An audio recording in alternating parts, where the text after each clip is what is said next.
Oi, pessoal, boa tarde, tudo bom? Seguinte, hoje nós temos um bate-papo bem interessante aqui. As meninas da Mova RH, a gente vai conversar sobre o processo seletivo. O que esperar de um processo seletivo e como se preparar. Primeiro, eu vou me apresentar. Eu sou Caroline Barra, sou coach de carreiras.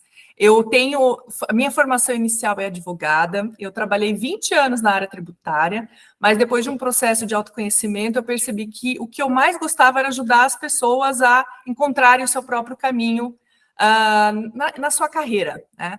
E eu resolvi trabalhar focada nisso. E hoje eu atuo como coach de carreira, ajudando as pessoas a tomarem decisão de carreira, fazer planejamento e atingir os objetivos de carreira. Agora eu vou passar para a Elise e para a Gabi se apresentarem. Estão falando aí. Olá, pessoal, tudo bem? Eu sou a Elisa, eu sou sócia fundadora da Mova RH Business and Law, que é uma empresa de consultoria para escritórios de advocacia e para áreas jurídicas e consultorias jurídicas. Eu sou também mentora de profissionais da área tributária, financeira e legal. Sou advogada, tenho mais de 15 anos de experiência na área financeira e na área tributária. Oi, pessoal, tudo bem? Eu sou a Gabi Navarro, sou sócia fundadora da Mova RH Startup Tech, Mova RH Business Law. A Mova RH Business Law, junto com a Elisa, onde é focado para escritórios jurídicos e consultorias, onde a gente faz todo o trabalho de recrutamento e seleção e algumas outras coisas, pensando sempre no RH humanizado para esses escritórios. Sou psicóloga, né, formada pela PUC, e daí faço esse trabalho muito em conjunto com a Eli, a quatro mãos, onde ela avalia e tem todo o conhecimento, o background de escritórios jurídicos, e eu aqui na parte comportamental, né, como psicóloga.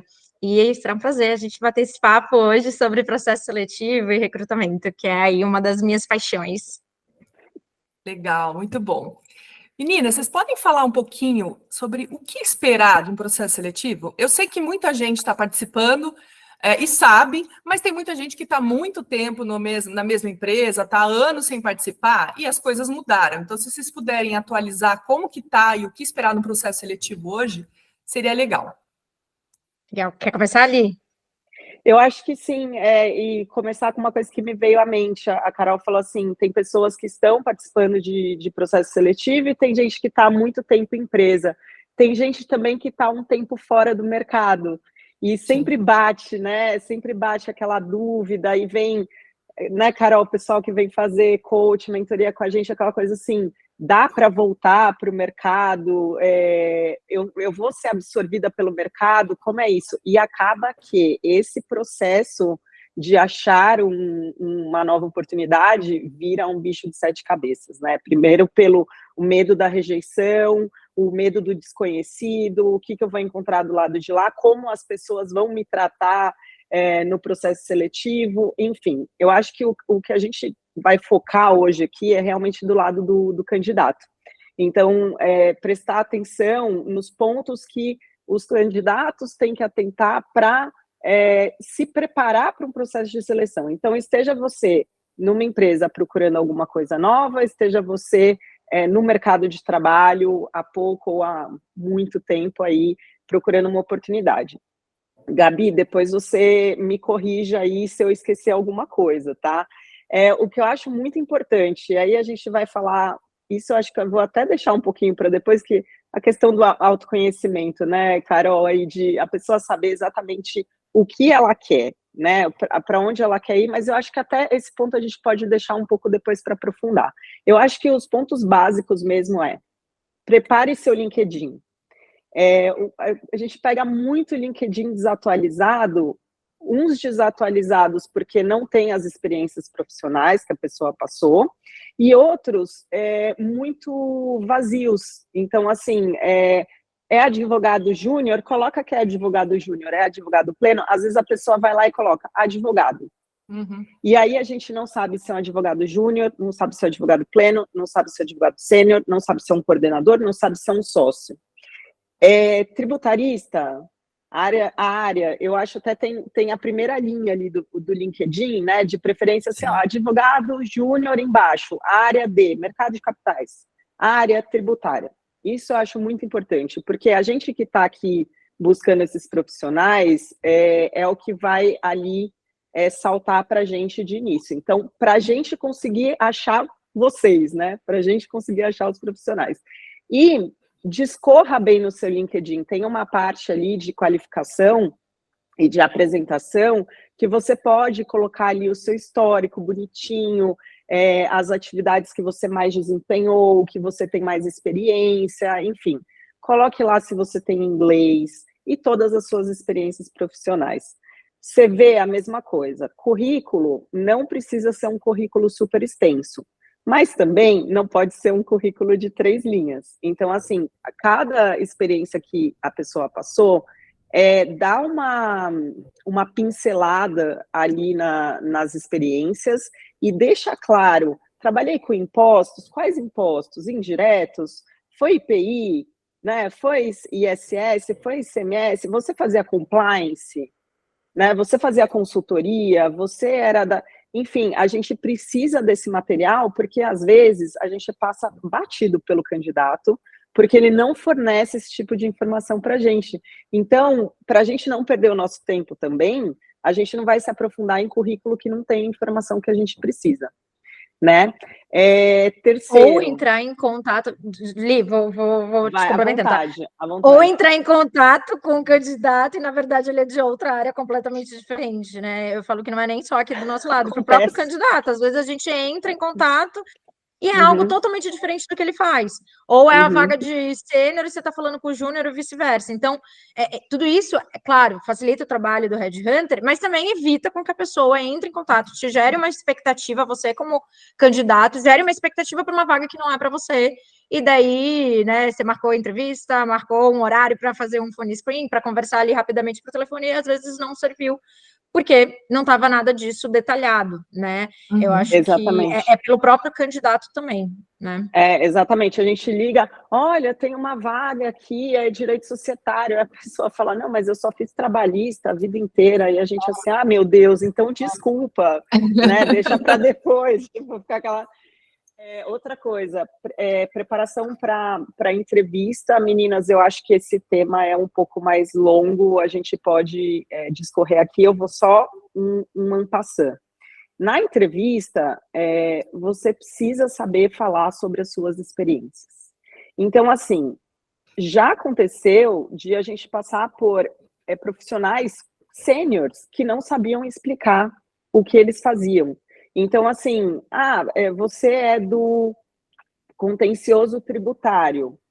Sim, e como é que é? Qual é o seu dia a dia? Quais são as ações mais importantes? Não, a gente pega ação de ICMS, a gente pega, eu tenho ações com STJ, eu tenho não sei o quê.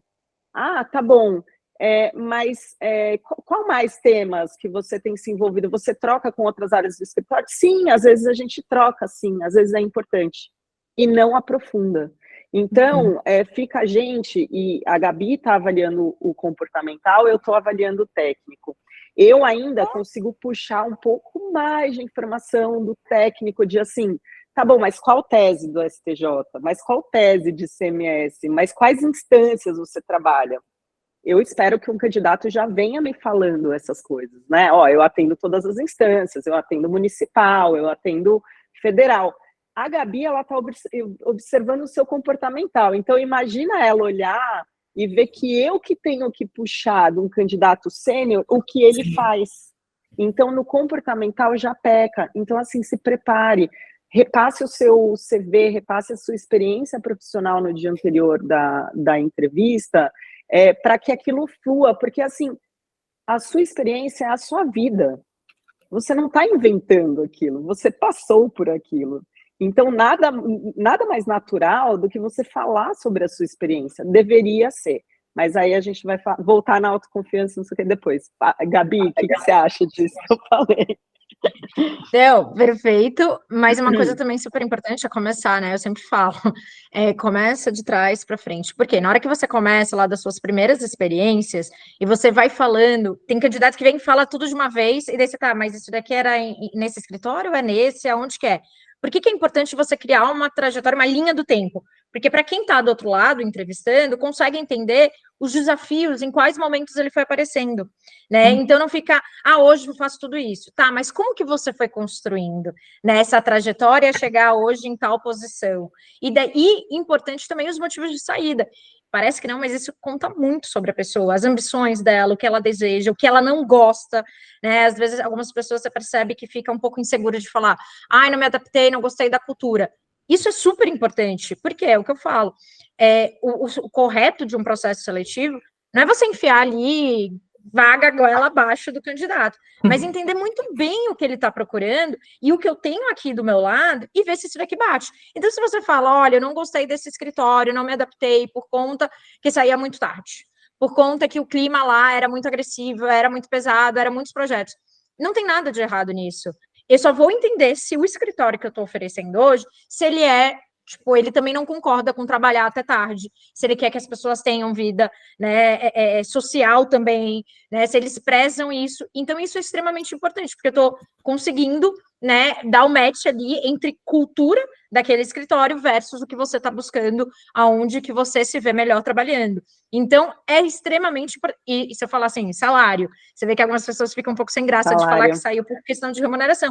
Isso também é importante. Mostra que você é uma pessoa que busca, tem ambição, né? Eu falo que a ambição da forma correta, ela é muito bom. Você precisa ser ambicioso. E também, se você falar, muitas vezes eu dei um downgrade no meu salário, mas porque o clima estava ruim. Tudo bem também. Novamente, isso tudo está dizendo como você é e o que você busca profissionalmente. Acho que uma coisa legal, né, que você falou bastante aí, Li, né, assina embaixo em tudo, mas é o que eu falo, é de começar... O primeiro ponto, eu acho que de se preparar, né, para uma entrevista, é saber muito bem o que você quer. E daí, tudo bem, a gente vai falar depois dessa parte comportamental, mas o que você quer profissionalmente, né? Eu quero ir para um escritório? Eu quero ir para uma empresa? Qual o tamanho do escritório? Eu quero ir para um banco? Qual o tamanho do escritório que eu quero trabalhar? Né? Tudo isso é extremamente importante, porque na hora que a pessoa, antes de ir para uma entrevista, que normalmente, né, os headhunters ligam e faz esse alinhamento rápido, tudo bem, a gente não abre o escritório ali em primeiro momento, mas você pode fazer essa pergunta, olha, eu estou buscando nesse atual momento só banco. Pô, tem a minha vaga para um escritório já, legal, obrigada. E normalmente a gente abre, né, Gabi? Normalmente a gente já faz a ligação e fala assim, olha, eu estou com uma vaga para o escritório de advocacia. A pessoa vai para a entrevista e fala assim, eu gostaria de trabalhar num banco. Aí a gente fala, então, mas a vaga é para escritório de advocacia, entendeu? Então, assim, e eu até entendo, porque às vezes na nossa conversa com a pessoa, ela chega à conclusão do que ela quer, porque, né, rola ali toda uma troca, assim, e a gente vai puxando as informações mesmo e tentando conhecer a pessoa, ela vira, poxa, mas eu queria trabalhar no banco, a vaga é para o escritório. Então, assim, é muito importante fazer esse soul searching aí, do que você quer, porque senão, eu arrisco a dizer aqui, não sei se vocês concordam, não vai ser o candidato mais forte. Porque uma pessoa indo sem saber o que ela quer para um processo seletivo, ela já entrou perdendo, no meu ponto de vista. Então, assim, o candidato que me brilha os olhos é o candidato que fala assim, eu quero essa vaga. Não, essa vaga é minha, eu quero essa vaga. Eu quero ser advogado sênior tributarista no escritório boutique XYZ. É isso que eu quero, Elisa. Então, eu vou te explicar tudo que eu tenho para te dar, entendeu? É isso que eu espero de um candidato. Perfeito. Né, do lado de cá. É isso mesmo. Muito bom, meninas. E vamos falar um pouquinho agora sobre como fazer para se preparar para o processo seletivo, inclusive entrevistas, né? A Elisa já falou falou bastante sobre a questão técnica, de você ter clareza para falar sobre as suas experiências, você dá detalhes, né? Para o recrutador não ter que ficar perguntando. Mas vamos entrar um pouquinho nas questões também comportamentais. O que é importante fazer para se preparar de forma adequada para um bom processo seletivo? Gabi, você quer começar? Você que é psicóloga? Vamos lá. Aí depois a Elisa fala como mentora e eu falo como coach. Perfeito. Eu acho que, bom, o que normalmente a gente faz, né, vai avaliar a parte comportamental é a entrevista por competência. O que é isso? Você pede uma situação para a pessoa te contar e pede para ela falar como ela fez para resolver aquilo e tudo mais. Então, o que eu falo é, se você vai para a entrevista, você pode pedir para o recrutador ou para o RH, enfim, com quem você está lidando com aquela vaga, para te mandar o job description. E ali você vai conseguir ver as habilidades, as competências, as soft skills que essa vaga precisa ter. E você faz ali um check do que você tem. Fiz um check, então tem lá escrito resiliência. Pense profissionalmente, ótimo. Se não tiver profissionalmente, vale pessoalmente também. E o que eu posso contar de um case, né, onde eu fui bastante resiliente?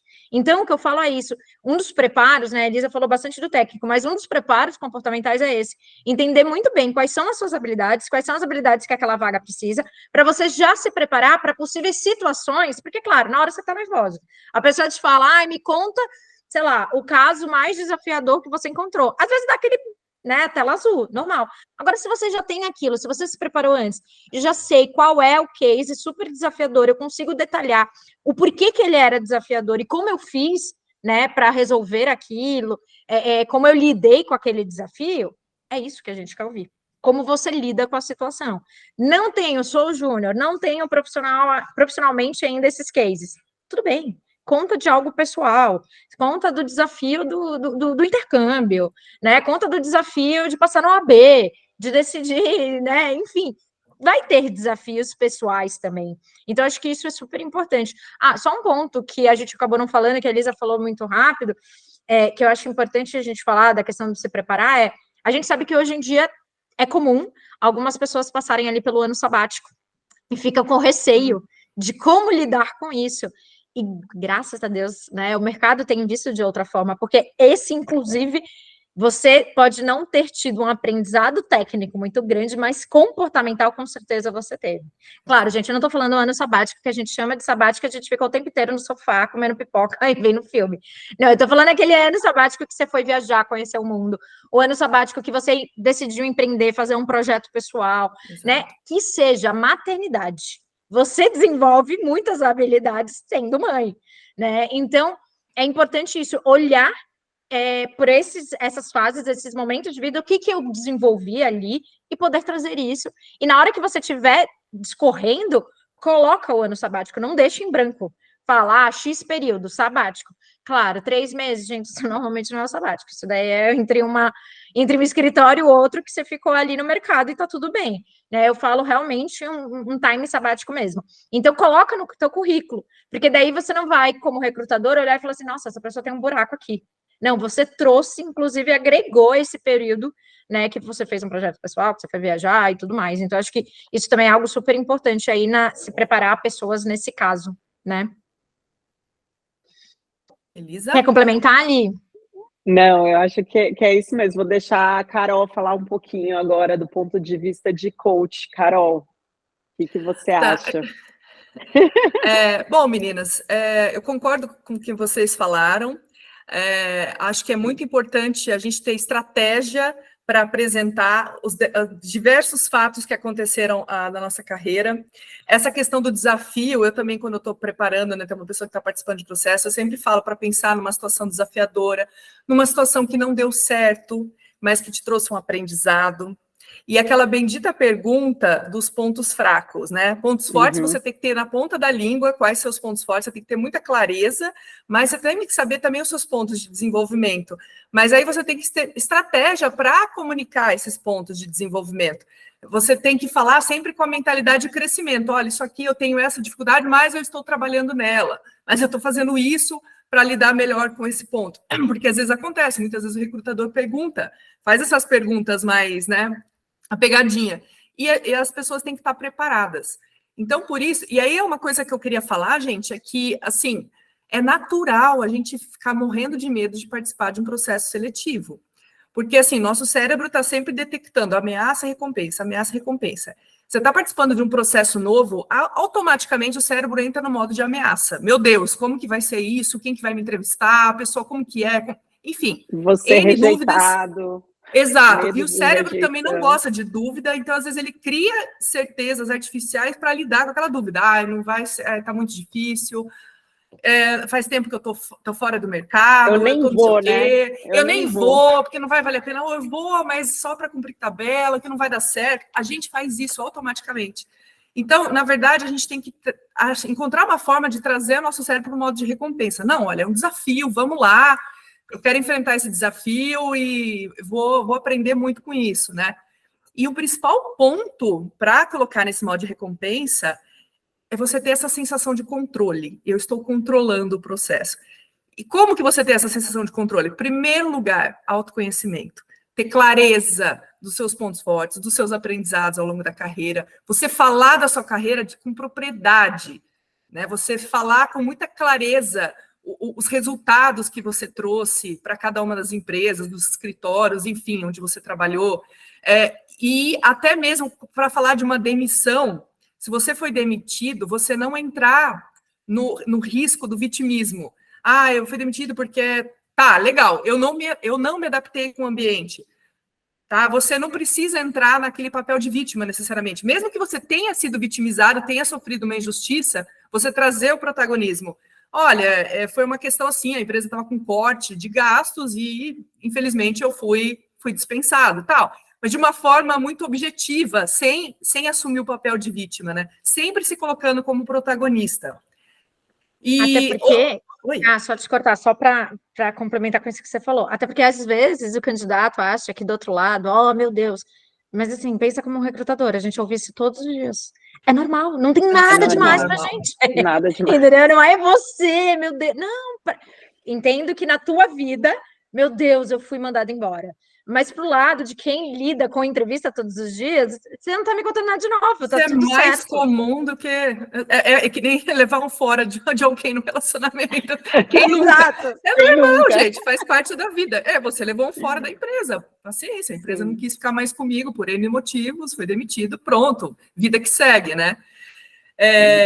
E eu não sei se... A outra coisa que eu sempre falo que é importante para ter essa sensação de controle é você ter um planejamento. Olha, eu vou agora, eu preciso me recolocar. Vamos montar um planejamento do que eu vou fazer todo dia, o que eu vou fazer para atualizar o meu LinkedIn, as palavras-chave que eu vou colocar no meu LinkedIn, lá naquela seção do sobre do LinkedIn, qual que é a história que eu vou contar sobre mim, você tem estratégia para tudo isso, quais as conexões que eu vou fazer, quem que eu vou adicionar no LinkedIn, o que eu vou postar, porque eu quero mostrar alguma competência, o que eu vou comentar no perfil das pessoas. É importante pensar em tudo isso, e ter um planejamento, e ter algumas metas. Eu vou adicionar X, eu vou conectar com X pessoas por dia ou por semana no LinkedIn, eu vou buscar X recrutadores. Enfim, quando você tem esse plano, isso também traz essa sensação de controle e ajuda a afastar esse modo de ameaça. Não, olha, eu tenho um planejamento aqui para recolocação, eu estou seguindo as minhas etapas, eu estou mandando currículo, eu estou entrando em contato através do LinkedIn, mostra protagonismo e mostra para o seu próprio cérebro que ele está no controle da situação. Então, isso acaba ajudando a lidar com esse modo de ameaça, né? Que essa incerteza decorrente do processo. E do eu processo, acho que uma coisa legal também é entender... Independente se é uma consultoria, um headhunter que está entrando em contato com você, ou o próprio RH do escritório. Lembra, principalmente quando é RH e headhunter, que para a gente é super interessante. Então, não tenha medo de ser parceiro do headhunter e do RH, de falar, estou interessado. Já teve candidato, principalmente quem é júnior.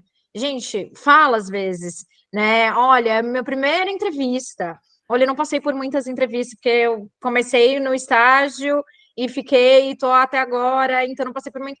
Cria esse lado, né, de parceria, e às vezes, se o outro lado não está fazendo, faz você também o quebra-gelo, que também te acalma, né? Parece que não, mas também te acalma. Quando você faz o quebra-gelo, você faz nessa atitude, né, nesse lugar. Mas eu acho que é importante ter essa parceria, principalmente com o RH ou com o headhunter. Eu vejo muitas vezes as pessoas com receio de falar com o headhunter como se ele estivesse fazendo um favor. Lembre-se, o RH e o headhunter está extremamente interessado em fechar a vaga. Então, não tem nada de errado em você ir falar com ele. E, a maior dúvida de todo mundo. E aí? Fiz o processo seletivo, posso ir lá perguntar se já tem a resposta? Claro, não vai ser no dia seguinte, no mesmo dia. Mas se passou 3 dias, super normal, você mandar uma mensagem. Ou se é uma pessoa que sempre você está tendo que mandar mensagem, fala, olha, me dá um prazo para eu também me adaptar aqui, não ficar esperando. Então, novamente, cria esse vínculo, essa parceria entre o RH e o Headhunter. Acho que isso também é super importante. Legal, legal. Muito bom. E aí, eu não sei, Elisa, se tem mais alguma. Eu só queria falar mais de um ponto que eu acho que é importante, porque às vezes, assim, quando a gente vai para a entrevista, principalmente, a gente tem muita. Fica aquele medo, né? Ai, meu Deus, como que vai ser, tal, não sei o quê. E aí, o que acontece? Para aumentar a nossa confiança, no cérebro, a gente tem que aumentar o nível de testosterona e diminuir o cortisol, tá? E assim, são os hormônios que ajudam. Ah, tá bom, mas como que eu vou fazer isso? Tem algumas estratégias para fazer isso. Então, por exemplo, você tem um vídeo que eu sempre indico, que é da Amy Cuddy, um TED Talk, que fala Fake it till you make it. Que ela fala assim, finja até que você seja. Você está com um problema de confiança, ela fala da postura de poder. A postura de poder é como se fosse a Mulher Maravilha, assim. Você olha para o espelho durante 2 minutos. E, gente, não é bobagem. Existem estudos científicos comprovando que as pessoas, eles fizeram lá umas entrevistas, as pessoas que fizeram a postura de poder, no banheiro, escondido ali, antes de entrar na entrevista, enfim, se saíram muito melhor na entrevista do que antes. Então, é o corpo que modifica a nossa mente. O corpo, essa postura aumenta o nível de testosterona e diminui o nível de cortisol, e isso acaba trazendo autoconfiança. Então, fazer essa postura de poder, tem até alguma dica de fazer alguma atividade física moderada, que também ajuda a aumentar o nível de testosterona. Não, você vai sair acabado, correr 15 quilômetros antes de uma entrevista, não é isso? Mas fazer uma atividade física para aumenta também, né? Exato, relaxa. Fazer exercício de visualização.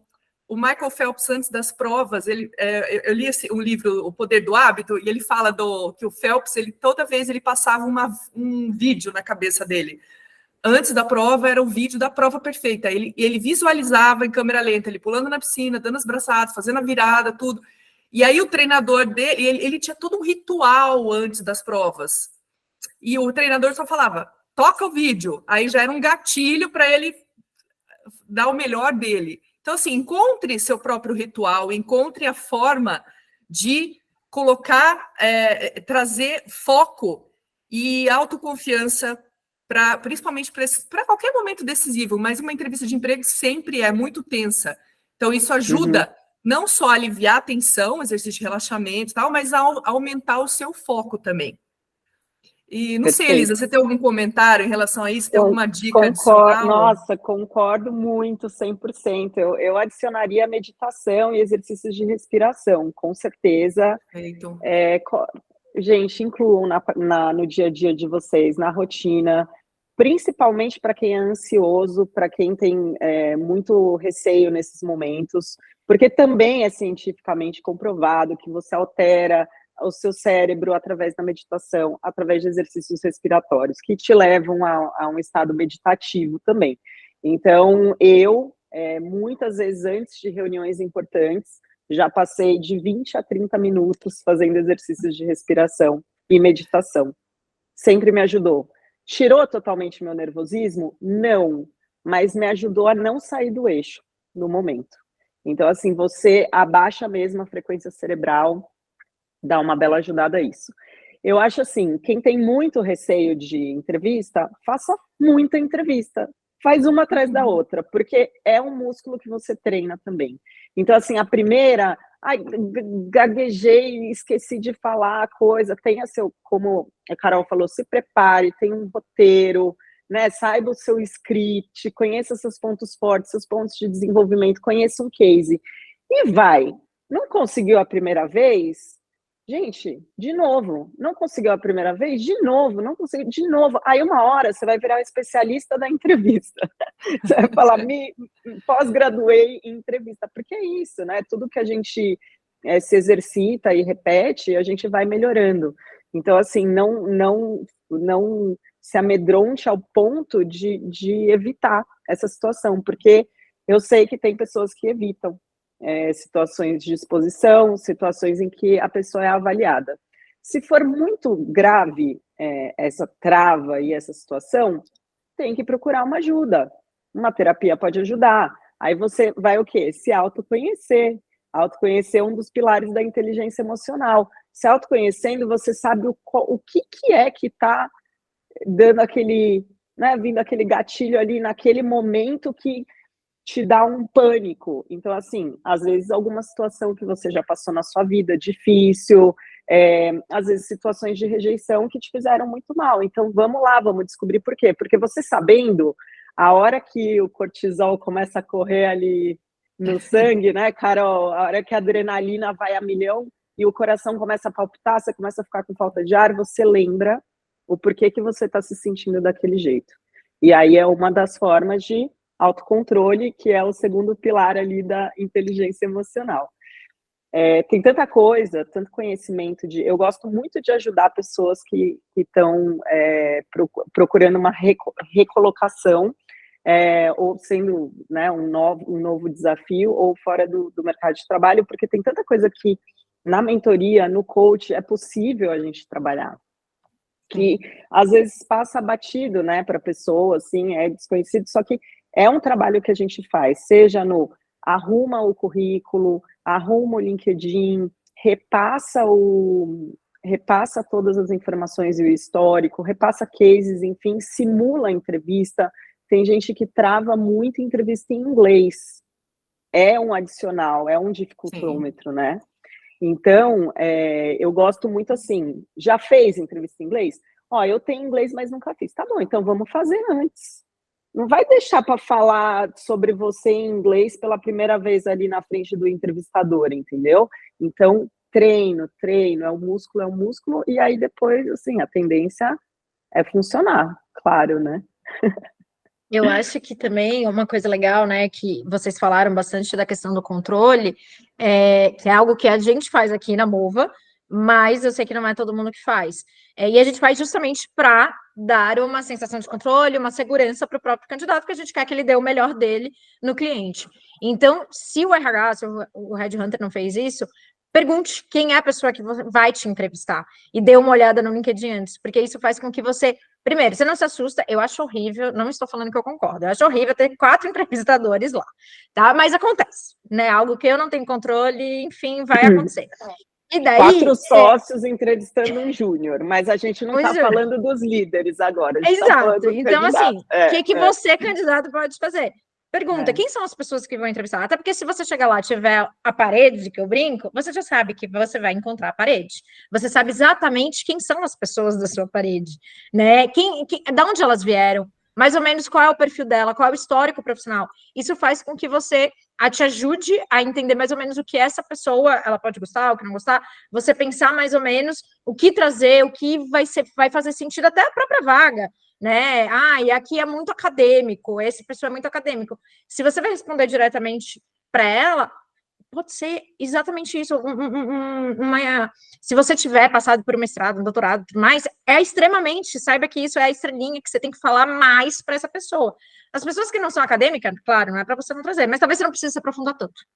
Mas quem é? Vale muito sentido. Você contar sobre o projeto que você fez na faculdade, no mestrado, de qual que foi a tua tese, né? O que você defendeu. É extremamente, se você participou de alguma pesquisa científica, é extremamente importante, porque o outro lado é acadêmico, né? E daí eu faço uma pergunta aqui para as duas, tá? Peguei vocês no pulo. Queria ouvir um pouquinho sobre, eu falo que é o perfil pavão. Acho que a gente precisa conversar sobre o perfil pavão. O perfil pavão, cara, o que ela é? É aquele cara que, assim, porque é isso, a gente está falando muito da pessoa que ela precisa ter uma segurança. Mas tem gente que passa a segurança demais. A gente precisa lembrar desse perfil e falar, querido, volte. Você também não... Porque daí você vira o arrogante. É o bonzão e até falo, tomem muito cuidado, falando agora como recrutadora, tomem muito cuidado, é dica de ouro, tá? Tomem muito cuidado com, eu trabalhei com doutor tal, com doutor tal, com doutor tal, doutor tal. Você sabe falar do doutor. Gente, eu tô avaliando a pessoa. Você falar uma hora ou outra, uma pessoa que você trabalhou, legal. Novamente, lembre-se para quem você está falando. Então, talvez, se você viu ali no LinkedIn o sócio, ele conhece o fulano, isso é legal, porque ele vai perguntar para a Maria, como é que é o João? Isso é legal. Agora, para o Headhunter, para o RH, isso sou extremamente arrogante. Então, saiba com quem você está conversando e tomem cuidado com essa arrogância do doutor, porque eu estou querendo te avaliar, não quero saber com quem você trabalhou, né? Mas quero ouvir um pouquinho de vocês de como o pavão pode trabalhar para ele, né? O cara que tem é muito seguro para ele diminuir um pouquinho ali e não passar esse ar de arrogância. E aí, Carol? Olha, é complicado, porque assim, na verdade, eu acho que tem que ter uma mudança interna aí. Porque se a pessoa é muito arrogante, na verdade, então ela precisa trabalhar um pouco mais a inteligência emocional, a autopercepção. Como a Elisa disse, né, um dos pilares da inteligência emocional é autoconhecimento, autocontrole, mas também as relações interpessoais, né? Você entender Habilidades o público, sociais. habilidades Perfeito. sociais. Então, você está lá com uma Perfeito. entrevista do RH, a pessoa, não quer nem saber se você trabalhou com o doutor fulano, doutor ciclano, a pessoa está lá para avaliar o seu comportamento. Você tem que ter essa esqueci a palavra, mas esse feeling, essa percepção, exatamente. O que eu tenho que mostrar aqui para a menina do RH? Tem que mostrar que eu sou capaz de resolver problemas, que eu sou movida a desafio, que eu gosto disso, tarará. Eu tenho que mostrar habilidades comportamentais, eu tenho que cativar aquela pessoa, né? E mesmo o gestor da vaga também, sabe? Entender, se colocar no lado do entrevistador. O que o entrevistador quer? O que ele quer saber de mim? E falar aquilo que a pessoa quer saber de você. Não interessa se você trabalhou com quem... E assim, o foco é você, não é? O foco não é com quem você trabalhou. Se você trabalhou com o doutor fulano, doutor ciclano, doutor Beltrano. Não, o que você fez no escritório para você merecer ter trabalhado com o doutor fulano, que o doutor fulano te avaliou bem, o doutor fulano falou que você é bom naquilo, né? Qual a contribuição que você deu, né? E não se você trabalhou com fulano ciclano. Então, assim, é muito assim, de se colocar no lugar do entrevistador, mas aí exige um investimento em inteligência emocional. Então, a pessoa que é muito autocentrada, que é o pavão, você falou, difícil, tem um baixo grau de inteligência emocional. E aí vai ser muito difícil captar, né? Ter esse grau de percepção. Então, o foco, gente, é autoconhecimento e inteligência emocional acima de tudo, para qualquer situação na vida, inclusive para entrevista e processo seletivo. Você concorda, Elisa? Nossa, perfeito. Eu teria falado exatamente a mesma coisa, Carol. A pessoa que tem inteligência emocional, ela sabe receber feedback, né? Normalmente. Então, em algum momento da carreira dessa pessoa, alguém já chegou para ela e falou assim: escuta, primeiro você tem que escutar para depois você falar, escuta, mas você só quer falar de você, de você, de você. Se a pessoa não tem essa habilidade, aquilo vira nada para ela, vai para o lado e ela continua nessa repetição desse movimento de eu isso, eu aquilo, eu não sei o que, nananã. Então, assim, junta duas coisas realmente, né? Que é essa capacidade de ouvir o outro, então uma habilidade social ali de receber um feedback e de se autoconhecer e autorreconhecer que não está apropriado aqui. E aí realmente chegam muitos candidatos que não passaram por esse, né, por esse processo que idealmente, né, um profissional passaria, porque se ele está fazendo isso na entrevista, ele vai fazer isso no ambiente de trabalho. E aí o quê? Eu sei, eu tô certo, não errei, não quero ouvir, não recebo feedback porque eu sou o melhor, porque eu sou não sei o quê. Então, assim, quem quer uma pessoa dessa no ambiente de trabalho? Concorda? Exato. Então, assim, por isso que, de novo, eu vou e recomendo profissionais, façam mentoria, profissionais peçam feedback, profissionais façam os exercícios com o seu coach, se desenvolva essas ferramentas, porque só ferramentas técnicas hoje em dia não estão sendo suficientes. Né? Perfeito. E uma coisa que eu sempre falo também para os meus clientes no final da entrevista, faça perguntas, demonstre interesse pela empresa. Se você tem alguma dúvida sobre a vaga, sobre para quem você vai reportar, sobre a equipe, demonstre interesse, faça perguntas. E como é que é isso? Tal. Claro, você não vai... Algumas perguntas que você não vai fazer logo no primeiro contato, mas demonstre interesse. Né? Quando você demonstra interesse, significa que, poxa, não é só assim, olha, vocês me querem, eu também quero trabalhar muito nessa empresa, eu quero saber se é para mim, nessa empresa, nesse escritório, enfim. E também gera essa conexão, né? Puxa, a pessoa está perguntando, ela está interessada, né? Perfeito, Carol. Até é uma tática, assim, que eu acho muito boa. Se você está muito nervoso e a pessoa te fez uma pergunta e você não entendeu completamente, porque a tendência é sair respondendo, né? Acho que a Uhum. gente está naquela ansiedade, assim, aí é muito legal você virar e falar assim, ah, mas em que sentido você gostaria de saber, né? Mas em que sentido exatamente você gostaria que eu explicasse, né? Sobre qual a abrangência dessa pergunta, tal, não sei o quê. E aí, só do outro já interagir com você, tem essa troca que vira uma coisa muito mais orgânica a entrevista. Não Exato. fica aquela coisa ali de, ah, é isso. É isso.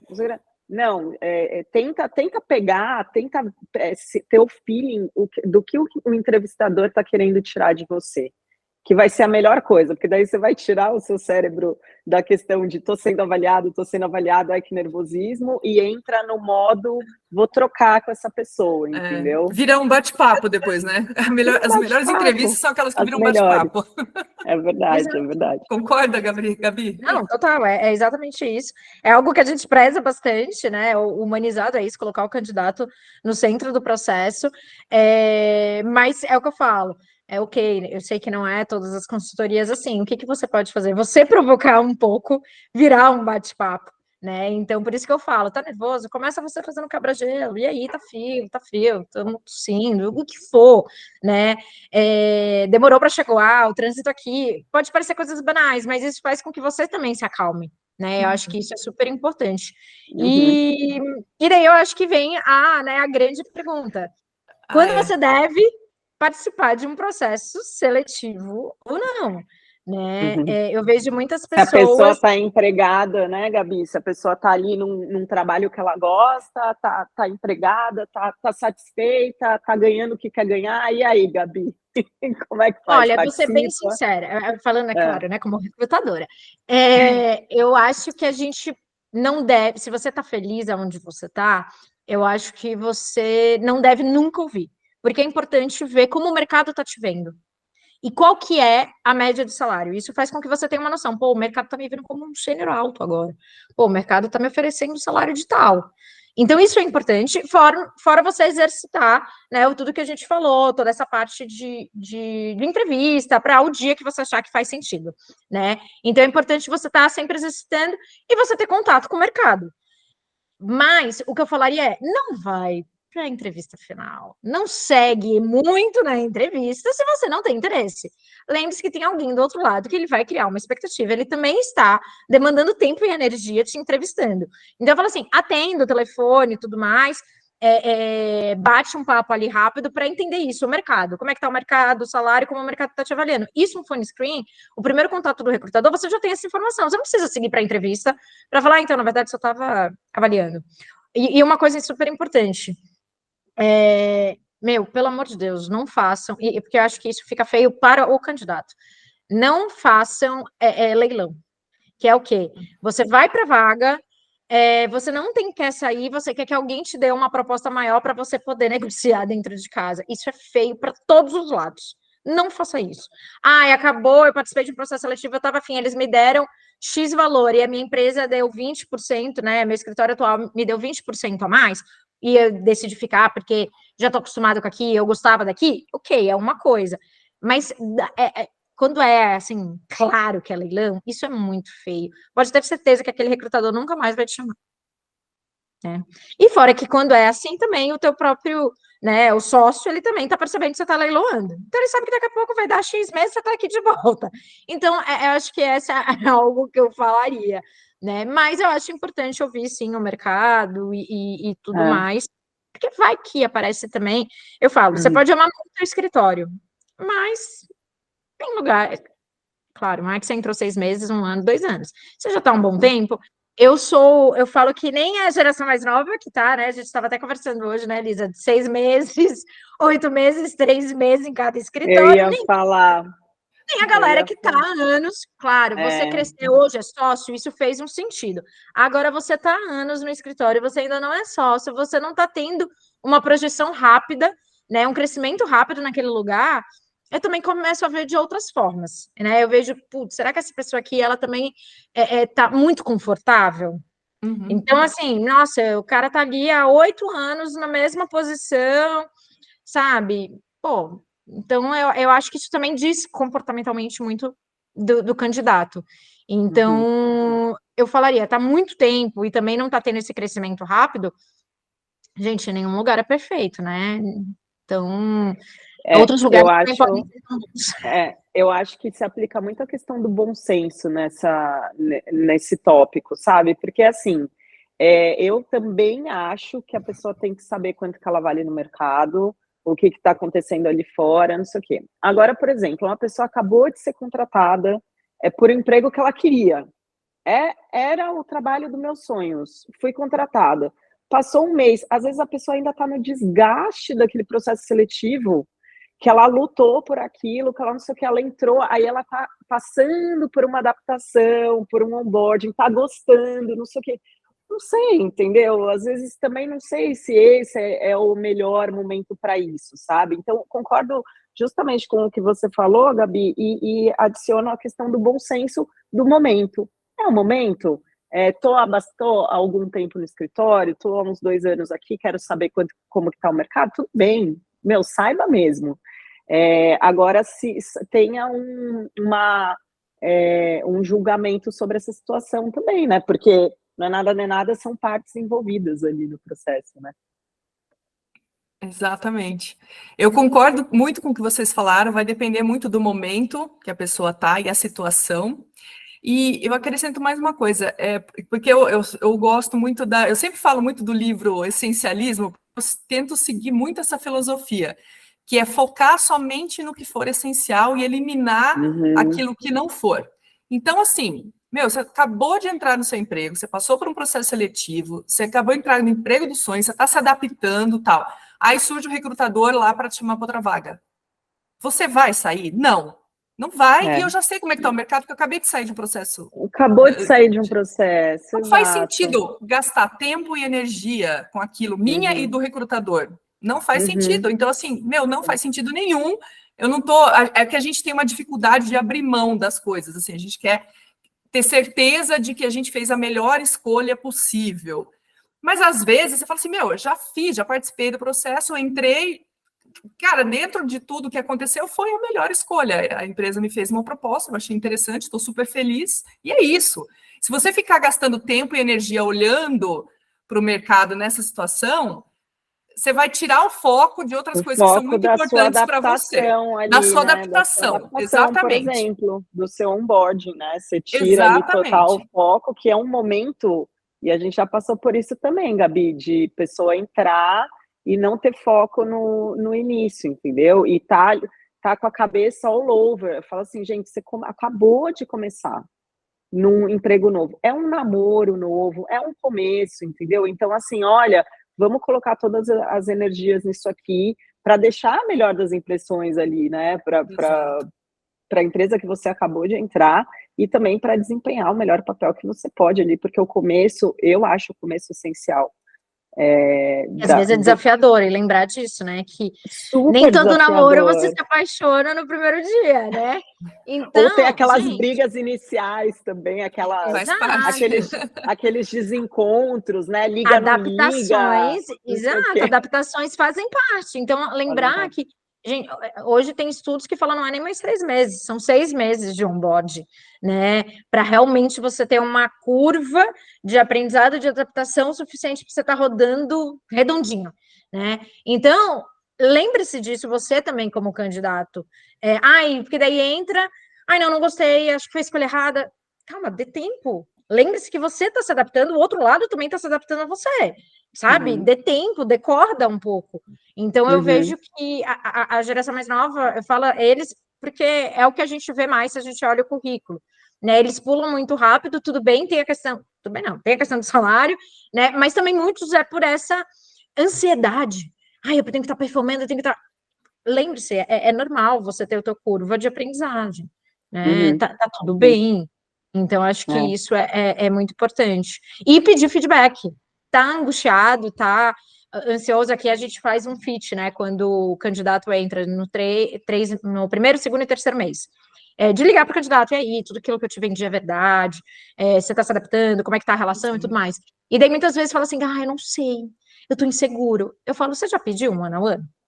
Você já pediu uma rodada de feedback? Ah, não, peça. Você pode pedir também.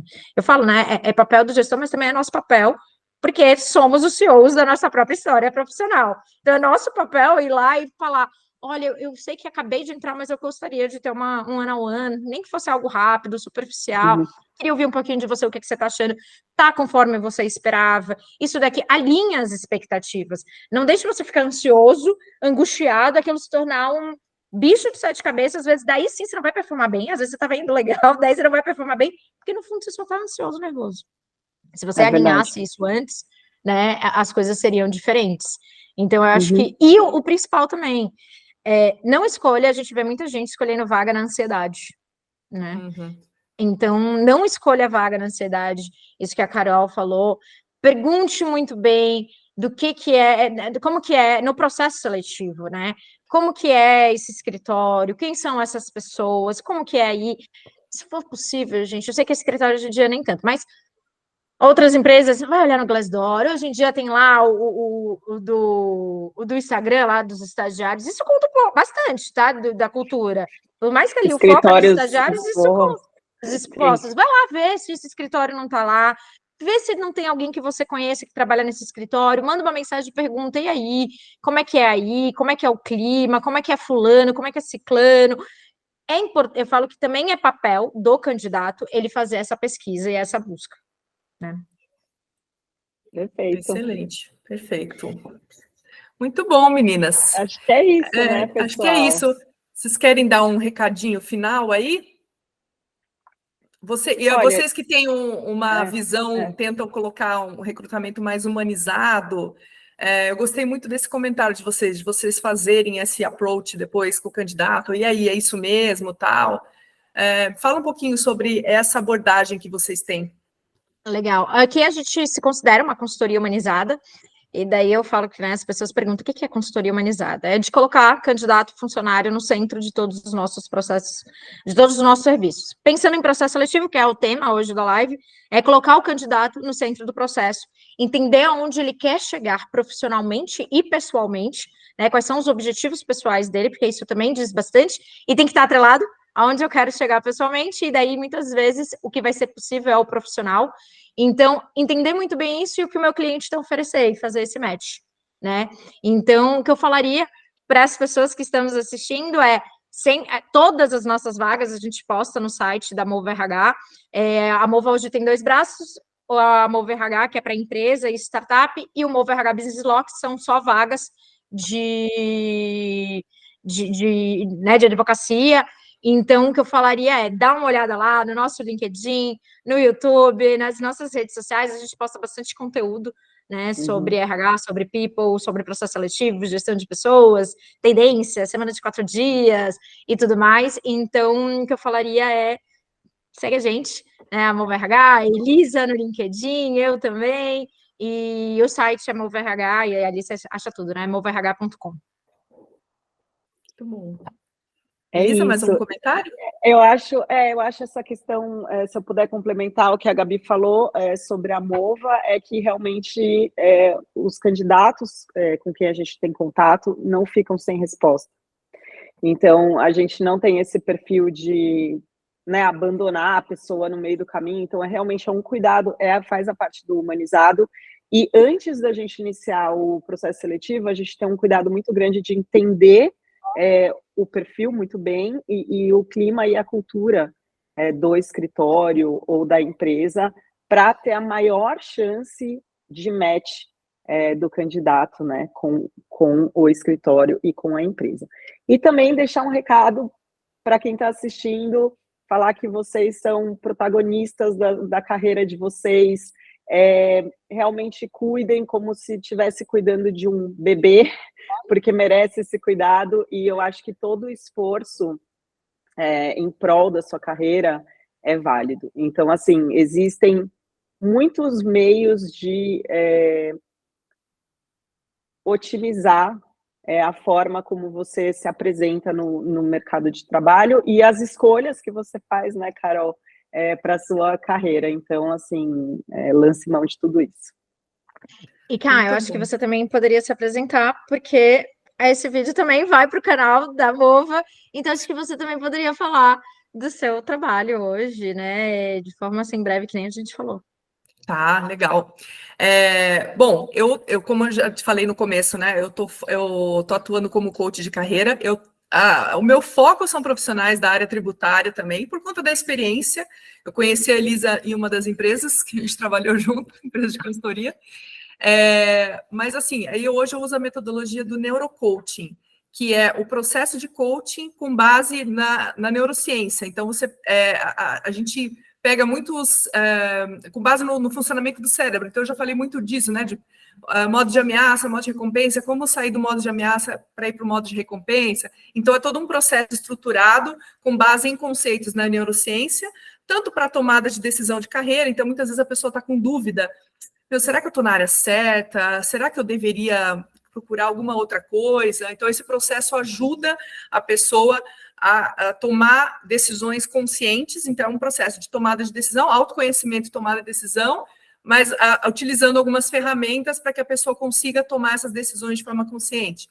Aí também tem elaboração de planejamento de carreira, planejamento estratégico de carreira. Então, se a pessoa quer fazer alguma transição de carreira ou fazer um pequeno ajuste de rota ali, também montar o planejamento para conseguir atingir aquele resultado, e também para obtenção de metas, se a pessoa quer obter tem algumas metas que quer atingir, algum objetivo que quer atingir, através do processo também do neurocoaching, a gente monta um planejamento e vai acompanhando a execução daquela meta, e vai vendo o que deu certo, o que não deu, vai fazendo ajuste de rota, enfim, tudo com base no funcionamento do cérebro, sempre visando a trazer o cérebro para o modo de recompensa, sempre incentivando a mentalidade de crescimento e não a mentalidade fixa, mudanças de hábitos e tudo isso. Perfeito, Legal. perfeito. Eu também tenho o site, tenho o LinkedIn, só me sigam também, que eu estou sempre postando conteúdo por lá.